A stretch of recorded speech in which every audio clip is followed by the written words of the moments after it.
Jam waker berbunyi, pria ini bangun dan ke kamar mandi. Kemudian selesai mandi, ia pun menyalakan air dan langsung menggosok gigi. Tapi tiba-tiba pantulan kaca tidak menampilkan sosok pria itu.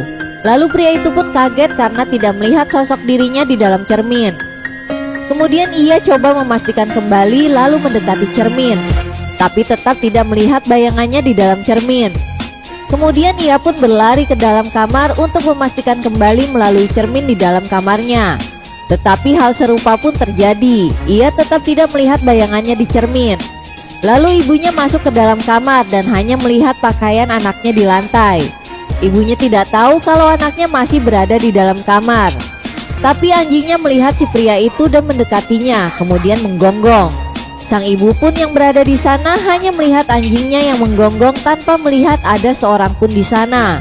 Lalu ia menghampiri anjingnya dengan heran dan bertanya, "Kenapa kamu berisik melihat poster?"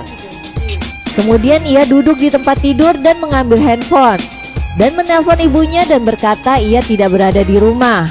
Pria ini kemudian bersepeda sambil berpakaian menutupi tubuhnya, dan kemudian ia sampai di sekolah dan melihat dari kejauhan. Kemudian ia terduduk di balik mobil dan melepaskan sarung tangannya. Seperti sebelumnya, ia pun kembali tidak melihat tangannya. Saat hendak kembali ke rumah, kemudian ia melihat teman yang suka mengganggunya. Lalu ia mengurungkan niatnya.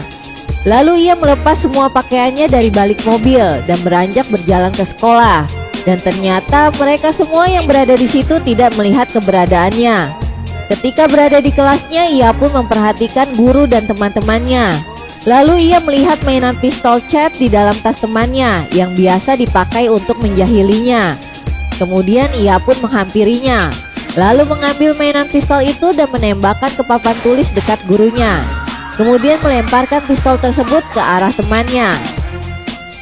Lanjut ke part selanjutnya hanya di Snack Video.